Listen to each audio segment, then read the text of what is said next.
Hola, muy buenas a todos. Bueno, yo estoy aquí porque quería comentar en este vídeo algo acerca de un concepto numérico, de un número de hecho, es conocido como el número de Graham.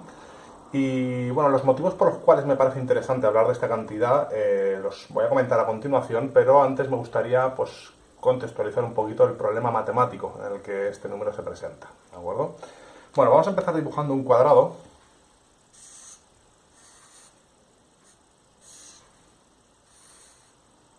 al que le trazaremos sus dos diagonales. Vale, y ahora voy a dibujar esta misma figura geométrica, solo que utilizando rotuladores de dos colores distintos. Por ejemplo, estas tres líneas negras y estas otras tres rojas. Vale, voy a hacer una pregunta. ¿Es posible dibujar esta misma figura geométrica de modo que quede coloreada con dos colores distintos? Bueno, la respuesta es tan evidente como parece. Claro que sí, es lo que acabamos de hacer. De hecho, no hay trampa ni cardón.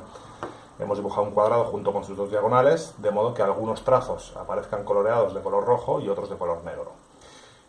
Quizá menos evidente sea el caso análogo al cuadrado, pero en tres dimensiones. Esto es un cubo, ¿vale? Vamos a dibujar aquí un cubo.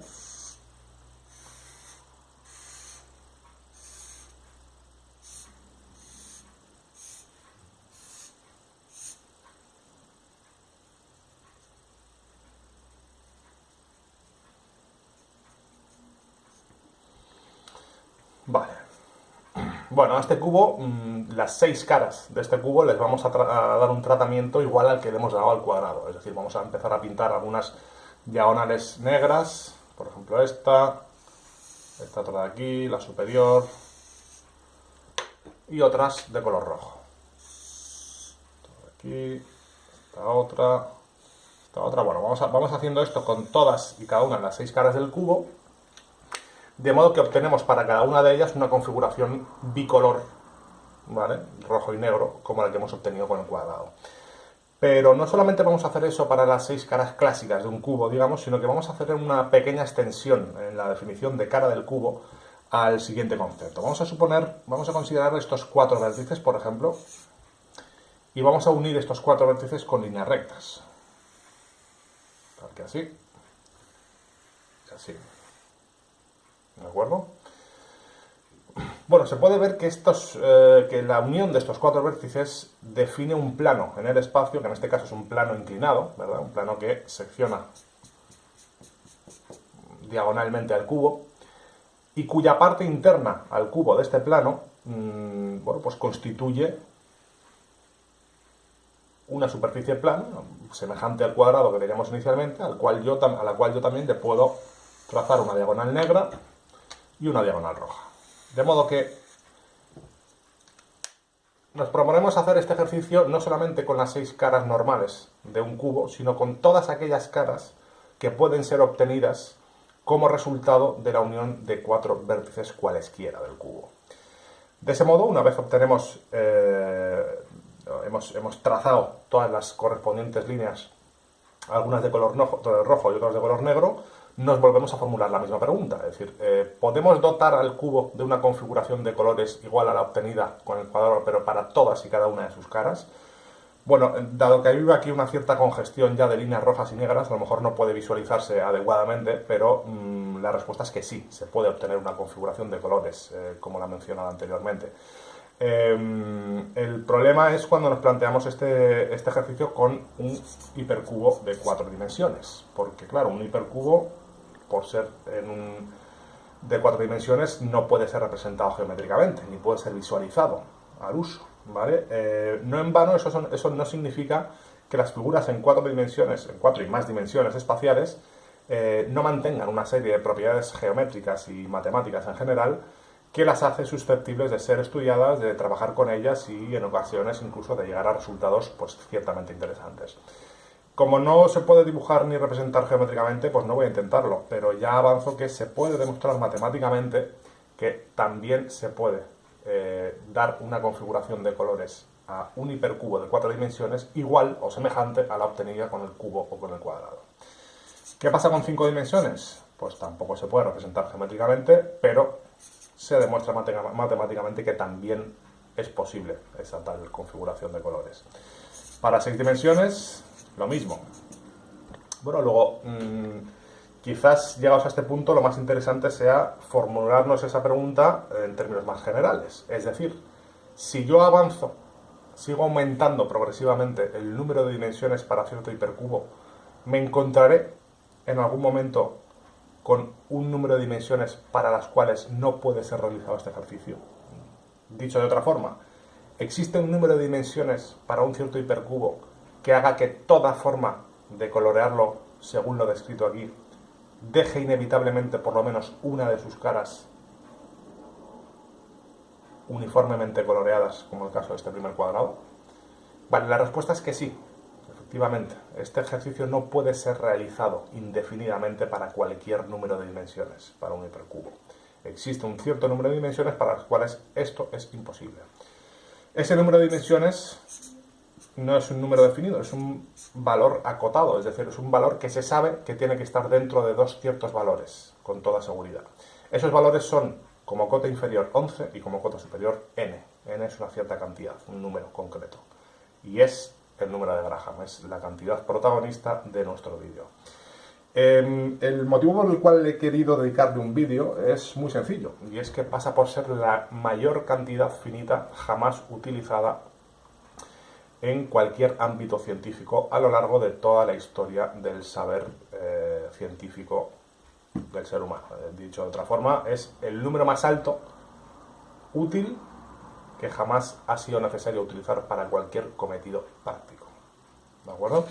Bueno, dicho esto, el tiempo restante de vídeo lo voy a intentar dedicar a dar una mínima idea de en qué consiste esta cantidad.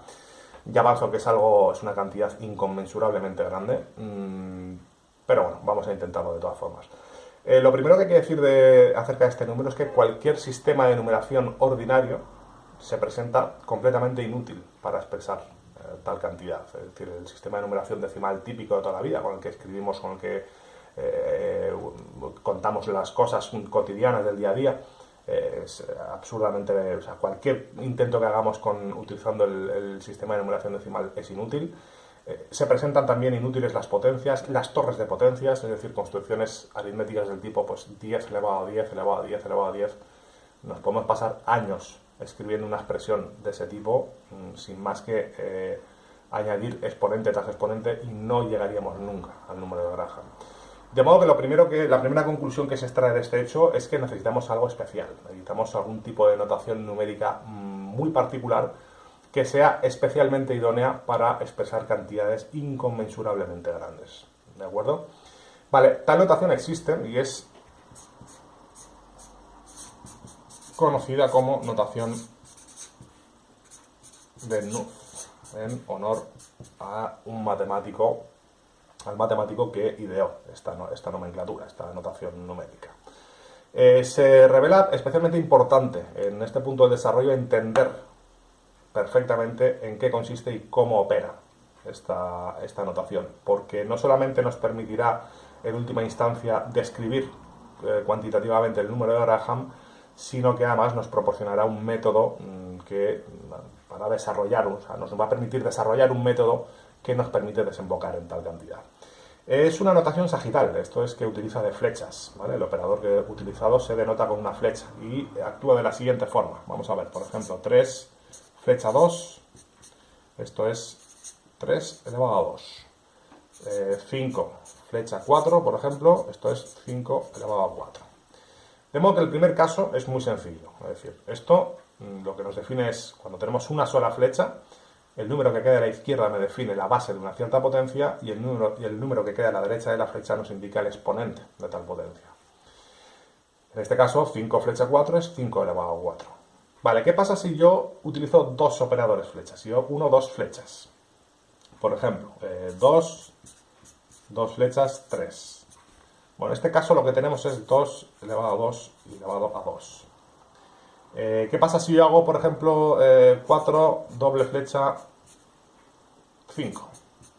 Esto es 4 elevado a 4 elevado a 4 elevado a 4 y elevado a 4. El modo en que operan dos flechas es el siguiente. El número que queda a la izquierda del par de flechas me define la cantidad con la que yo voy a construir una cierta torre de potencias, por un determinado número de exponentes, y el número que queda a la derecha del par de flechas me define precisamente la altura de esa torre de potencias, es decir, la cantidad de exponentes, incluyendo la base primera, que figuran en tal torre de potencias. De ese modo, 4 doble flecha 5 es 4 elevado a 4 elevado a 4 elevado a 4 elevado a 4 5 veces, según indica el número, el dígito que queda a la derecha del par de flechas.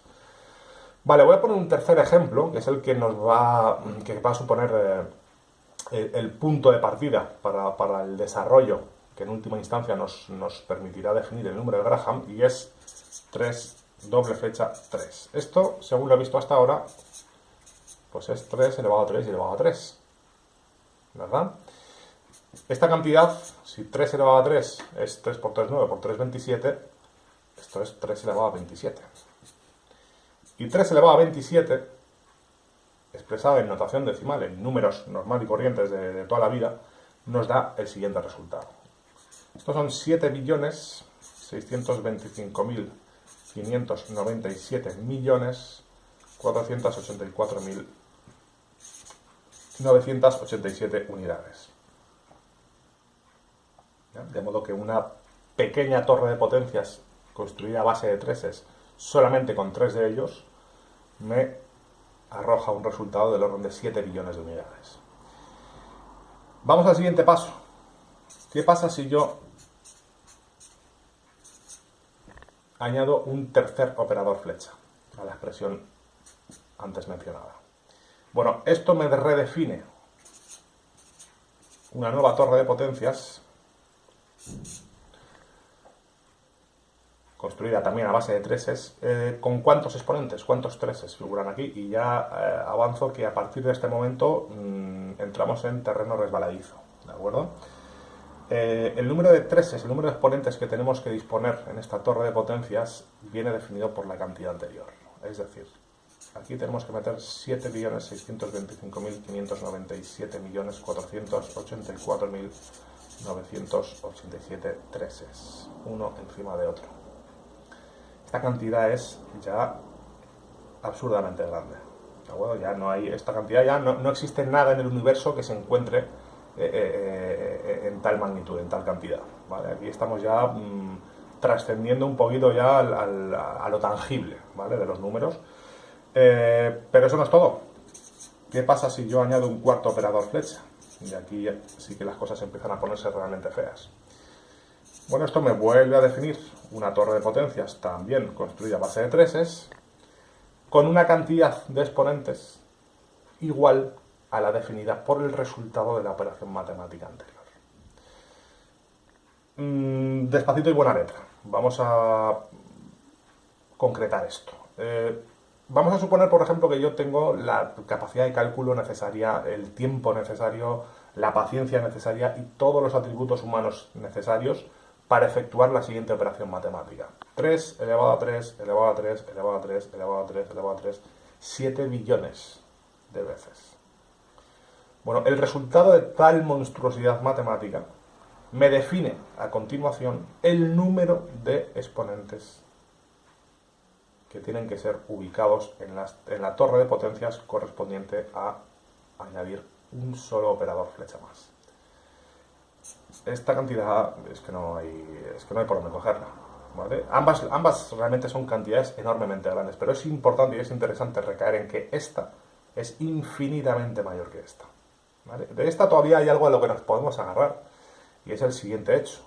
El número de exponentes que figuran en esta torre de potencias todavía es expresable mediante notación decimal. Es decir, es un número razonablemente pequeño, lo de pequeño muy entre comillas, porque estamos hablando de una cantidad del orden de 7 billones, pero todavía podemos expresar la cantidad de potencias que vienen aquí dispuestas. Pero aquí ya no. Aquí la cantidad de potencias que vienen dispuestas es igual al resultado de esta operación matemática, que es inconcebible. ¿Vale? Luego además eleva todas esas cantidades una elevada a otra. ¿Vale? Esta cantidad es insultante. ¿Vale? Bueno, y así seguimos. Toda vez que yo añada un operador flecha más a la anterior expresión, eso me redefine una nueva torre de potencias construida también a base de treses con un número de exponentes igual al resultado de la operación matemática anterior. ¿Vale? Da igual al resultado numérico de la expresión anterior con una flecha menos. De modo que, bueno, aquí pues tenemos un modo, una forma de expresar cantidades inconcebiblemente altas, bueno, que me permite seguramente, dirá más de uno, bueno, pues alcanzar al número de Graham, bueno, o sea, no puede estar muy lejos, ¿no? ¿De cuántos operadores flechas necesito? Pues 5, 10, 20, 1000, no puede estar tan lejos. Visto cómo aumentan las cantidades añadiendo solamente un operador flecha más, no puede ser que esté tan alejado el número de Graham. Bueno, pues lo que voy a comentar a continuación, quiero recalcar que no es broma, ¿vale? No es ninguna exageración, ni es ni nada por el estilo. Voy a hablar en sentido estrictamente literal. Vamos a suponer que yo empiezo a escribir operadores flecha uno detrás de otro toda mi vida, hasta el día que yo me muera, todo el tiempo de vida que me quede, 10, 20, 30, 50 años, lo que quiera que sea. Y que yo acabo mi vida escribiendo el último operador flecha y cerrando con un 3. Sin otro que hacer que escribir flechas todo el tiempo de vida que me queda. La cantidad resultante de hacer tal operación matemática es absurdamente pequeña en comparación con la cantidad de Graham. Y vuelvo a remarcar que estoy hablando en sentido literal. No estoy exagerando, ¿vale? Esta cantidad es cero en comparación con el número de Graham. Es irrisoria, es despreciable completamente. Entonces, claro, bueno, ya aquí más de uno dirá, bueno, ¿me puedes decir qué demonios es necesario para expresar la cantidad de Graham si esto se queda en cero prácticamente? Bueno, pues realmente no se puede. O sea, la cantidad de Graham es inexpresable de cualquier modo concebible. Todo lo que puede hacerse es desarrollar una serie numérica que acaba desembocando en el número de Graham. Es una sucesión, es una serie que empieza con un término inicial, al que llamamos G sub 0, y este término inicial viene a ser precisamente la cantidad antes descrita, 3 cuádruple flecha 3.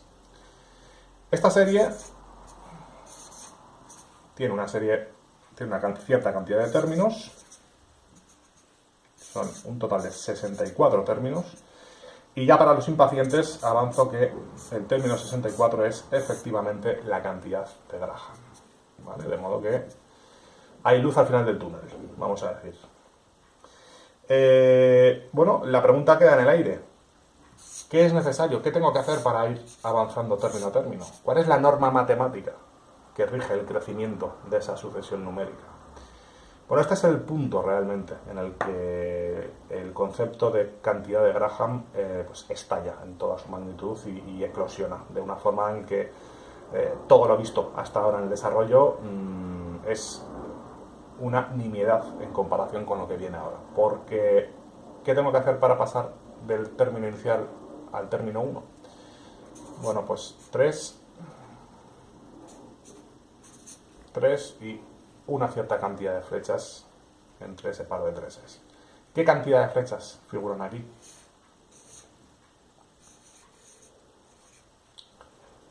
G sub 0 flechas. Esta cantidad que habíamos descrito anteriormente como algo absurdamente grande, una cantidad cuyo número de exponentes que configuran la correspondiente torre de potencias es ya inexpresable, pasa ahora a definirme el número de operadores flecha que tenemos que disponer entre este par de treses para avanzar solamente al primer término de la serie.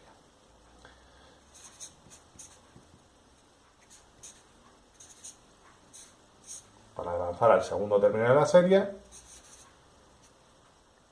tenemos que ubicar una cantidad G sub 1 de flechas entre este par de treses y obtenemos así el término número 2. Para avanzar al tercer término de la serie, G sub 2 flechas y así obtenemos el término número 3. Vamos avanzando término a término. según esta norma matemática, y cuando llegamos al término número 64 obtenemos por fin el dichoso número de Graham. Tiempo, ¿no? Vamos a ver, cualquiera que haya entendido mínimamente el desarrollo de este concepto y las cantidades que entrañan particularmente esta última serie y de la mano de ellas el correspondiente número de Graham, estará de acuerdo conmigo que es perturbador. O sea, es algo que es absolutamente y estrictamente inconcebible, es inabarcable a la mente humana, estas cantidades, ¿vale? No hay nada en el universo ni imaginable ni inimaginable que se pueda hacer corresponder con cualquiera de estas cantidades, ¿vale? Hasta el punto de que yo creo que el lenguaje hablado se presenta inútil para describir estas magnitudes. Es decir, no hay posibilidad de utilizar calificativos, o sea, rechaza directamente calificativos este tipo de magnitudes, ¿vale? Bueno, tanto es así que esta cantidad de hecho aparece en el libro Guinness de los Récords, en la edición del 79 o del 80, no sé, no recuerdo bien ahora, como la cantidad más alta jamás empleada en el contexto de cualquier demostración matemática, cualquier problema, no solo de matemáticas, de física, de cualquier ámbito de la ciencia a lo largo de toda la historia. No sé si alguna de las personas que ve el vídeo, en caso de que lo esté viendo alguna persona que esté investigando en física o algún matemático profesional o lo que sea, se encontrará en su vida profesional con la necesidad de utilizar un número más alto que este.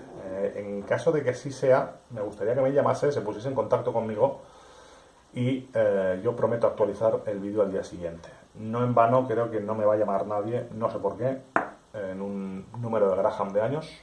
Bueno, nada, espero que os haya gustado el vídeo. Nos vemos en el siguiente. Muchas gracias por verlo y hasta la próxima. Chao.